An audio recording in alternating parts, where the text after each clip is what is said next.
വരാനുള്ള സാധനങ്ങൾ, വള്ളങ്ങളുണ്ടാകും, വലകളുണ്ടാകും, വീടുണ്ടാകും, സ്ഥലമുണ്ടാകും, ഇങ്ങനെയെല്ലാം അതെല്ലാം പെൻഡിങ്ങിൽ കിടക്കുന്ന കാരണം നിൻ്റെ കടങ്ങളുടെ പലിശകൾ കൂടുന്നവരുണ്ട്.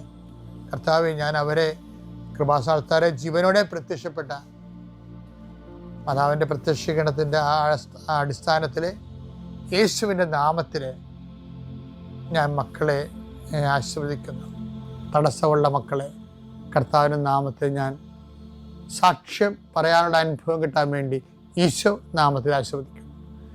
പിതാപുത്രനും പരിശുദ്ധാത്മാസുരസ്വരം നീക്കാമേ. പ്രിയമുള്ളവരെ, ചില സമയത്ത്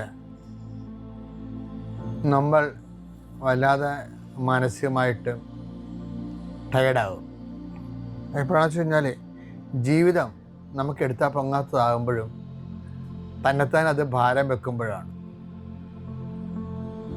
ജീവിതം തന്നെത്താൻ ഭാരം വെക്കുമ്പോൾ ജീവിതം നമുക്ക് എടുത്തുകൊണ്ട് സഞ്ചരിക്കാൻ പറ്റാതെ വരും.